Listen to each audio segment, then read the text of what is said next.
Hi, welcome to Narrative Dismantled. I'm Shane Gill, and today I have the co-founders of FoundFilms with me. I have Cassandra Rudge. That's Rudge. That's right. And Aizuddiin Nasser.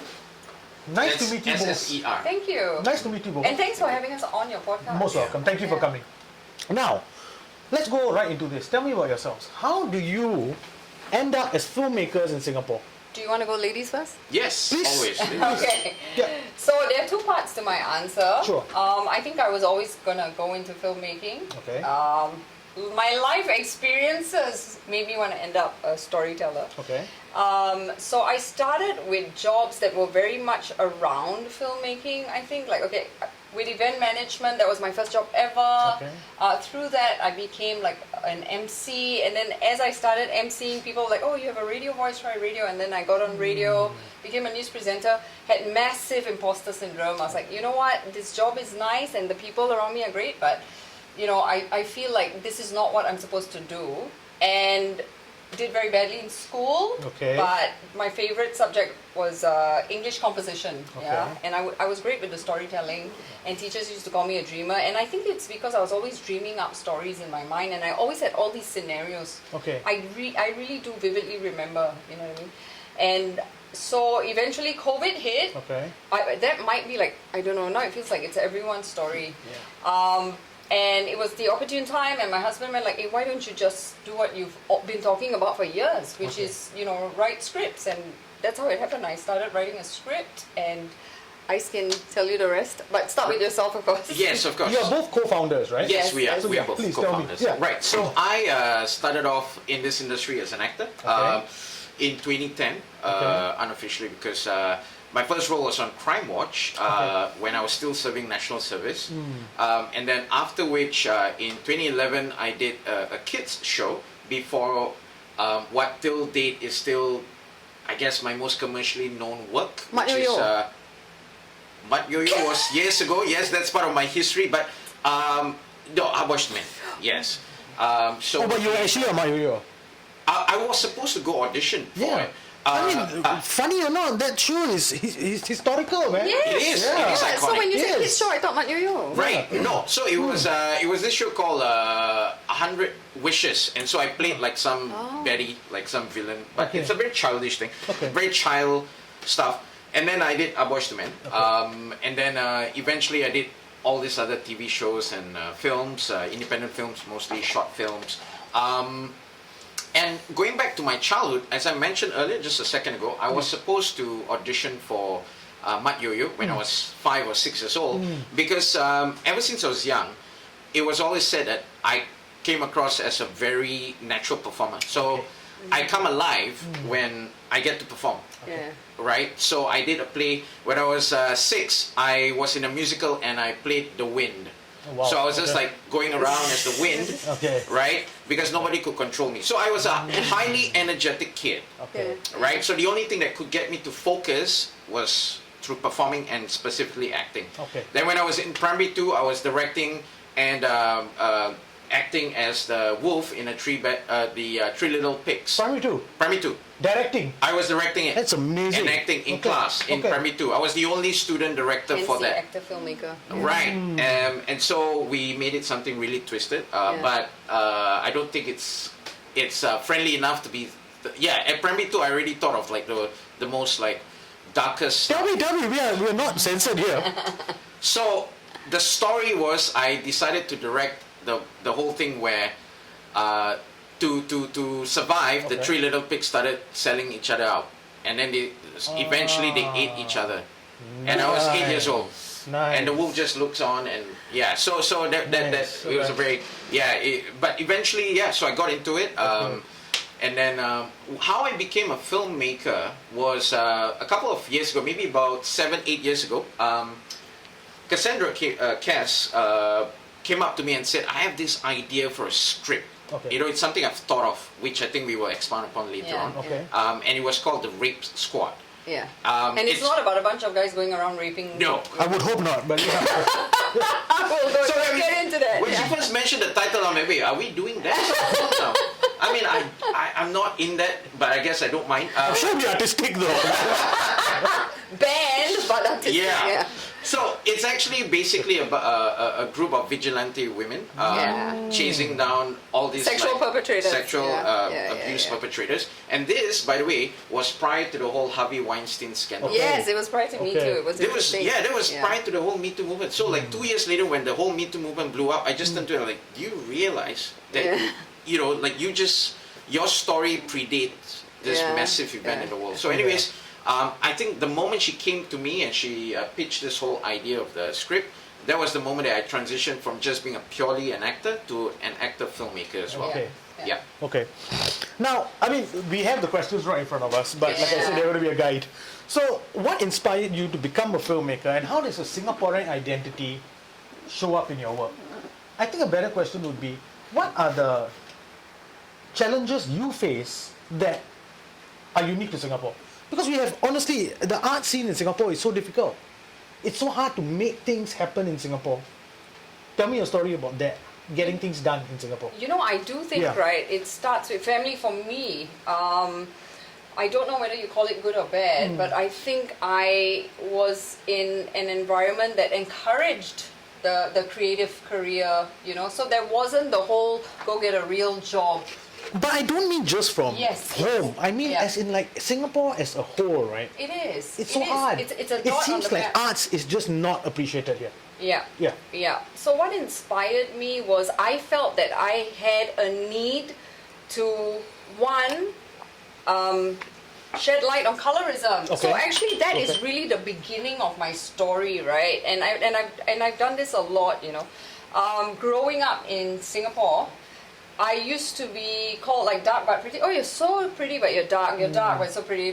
Such a pity you don't have fair skin. Blah blah blah blah blah. And I am there and I'm a kid and I'm like, I don't even know what that means. But I started, like, as I was growing up, I started understanding as you get older, right? You're no longer 5, you're 15, and you're like, oh, so basically the world actually thinks that fair skin is a beauty standard. You know what I mean?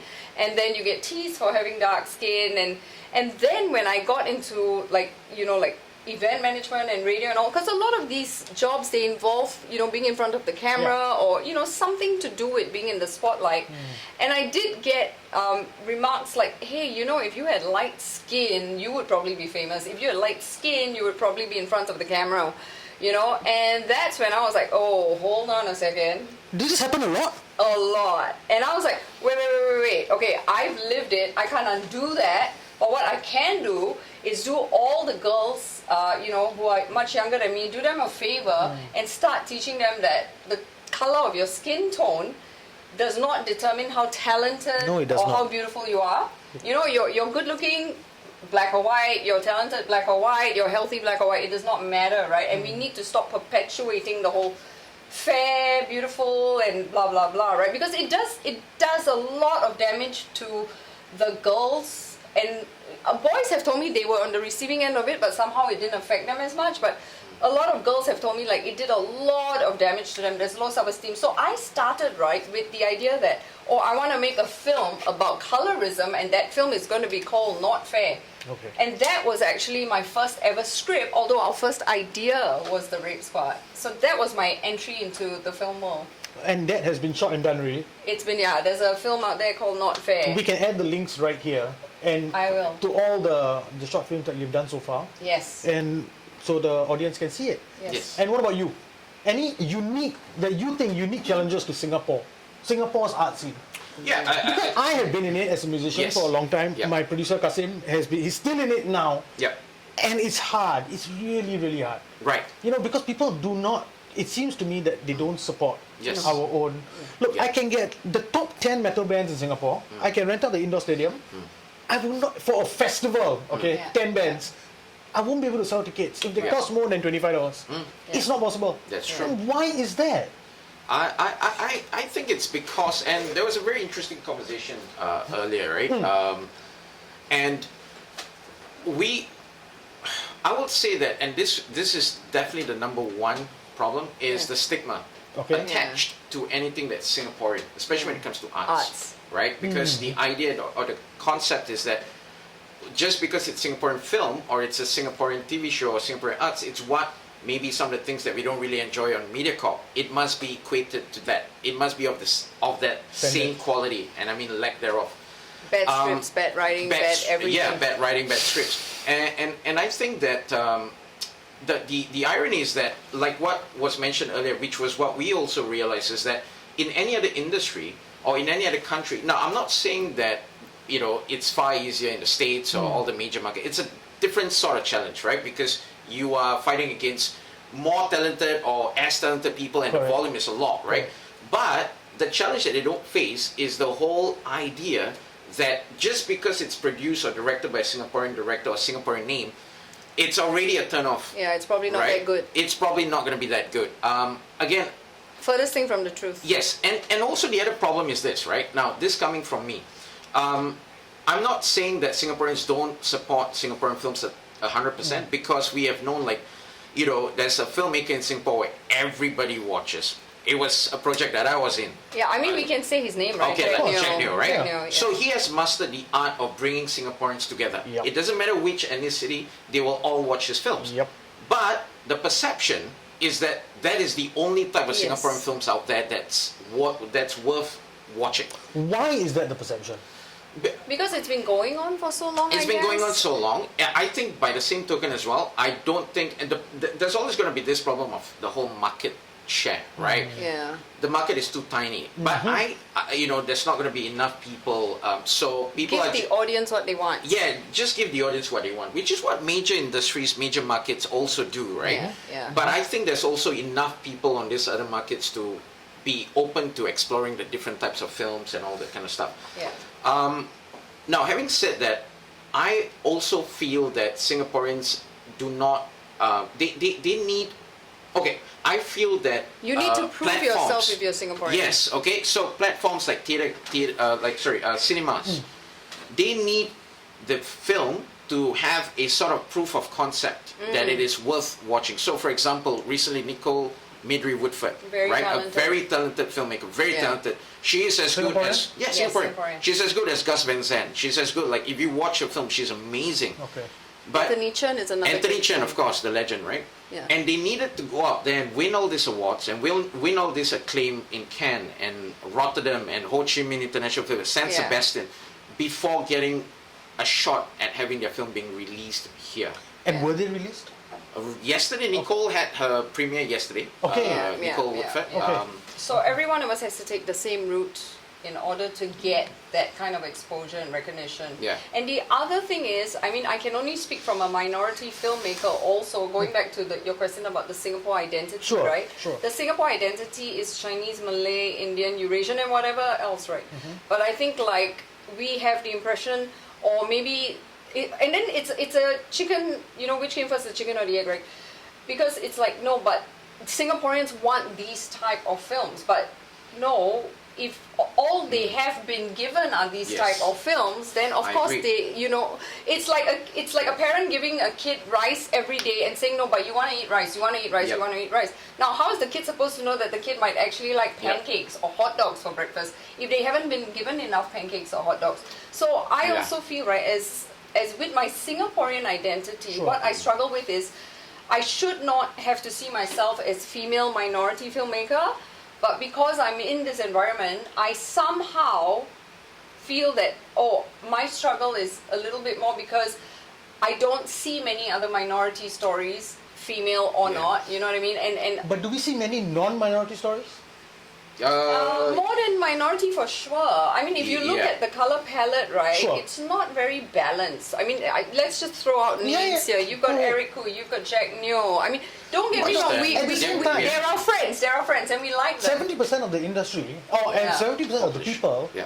are Chinese. That's true. So Yes. we will naturally this will happen. Yeah, but you see, But that's- okay, Right. let's Sure, but sure. a Okay, Singaporean yeah, would appreciate a Singaporean story, regardless of race. I You agree. know, And if I I- made a I agree. story about a Yeah. Singaporean winning the lottery, you would not care whether that No. Singaporean person was Malay, Indian, or you know what I mean. You just be like, oh my God, this is a film about this guy, and you know Yeah. he won like $30 million, and this is how his life changed overnight. Yeah. So I think like that is something that needs to change because Singaporean means all of us, not just the dominant. And I'll give you an Race. example as well, right? So our recent, so we produced a second short film, Lockdown. It's a psychological thriller. and I was one of the two actors in the whole series, right? Sorry, yeah. You're right. Fantastic work. Thank you. Yeah. I appreciate it. Oh, yeah. And You watched it. it still did my. I'm kind of proud of it. Like I Yeah. really feel like okay, this is I get to show who I am as an actor a little bit. Yeah. You were great in it. yeah. Yeah. Thank you. Yeah. And why I bring Lockdown up is because it's not the sort of film that you would think like Singaporeans would enjoy, right? Not necessarily. If it's a very David Fincherish, or it's a very you could compare. We've heard like comparisons in Yeah. terms of the way it's set up and the Yeah. story, And David Fincher was the influence for Lockdown. right? Okay. Yeah. But every time we release, every time we have screenings, or I do go out of my way to send to distributors and all that, right?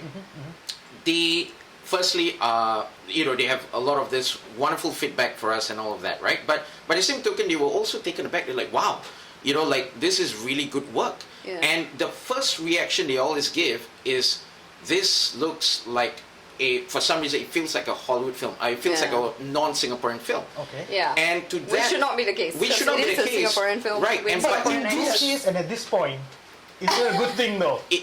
So look, we are trying to lift this up to a certain Yeah. standard, Yes. right? Yeah. And Which if is- they're saying that, look, the words sound like they suck, and they do, but Yeah. what they're saying is pretty good. Yes, Right, yes. right, So right. why? Yeah. So why does it have to Sure. be? I mean, don't get me But wrong. it's right? proof. Yeah. It's proof that Singaporeans, if given a chance, if shown, would embrace this sort of story. Yes. So let's move away from the preconceived idea that no, it has to be like a Jack Neo Correct. type of film. It has to be very Correct. commercial for that. How? true. How do we do this? How do we move this forward?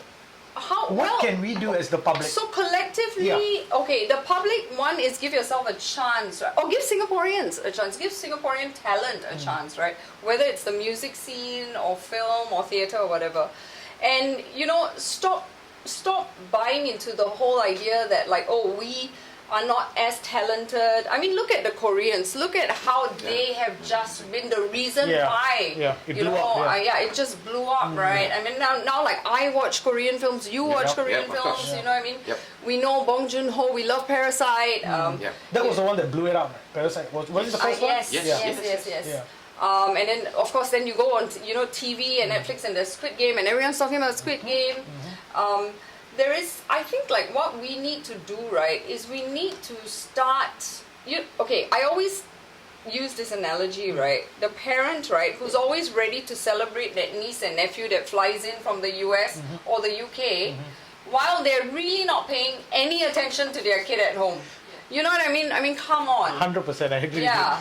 With you. As someone who's in the music scene, I totally see that. They will rather spend the money on I get it, but I don't know how to change it though. Well, government support, Sure. yeah. I think that, We got a word from our live studio audience. Yes, Shireen, So- tell us. Please, yeah. saying that, Just say it out loud. that, Yeah, come on in. that like for government support, right? Yeah. Yeah. In our parents' time, Yeah. Yeah. there were TV shows and all local bands.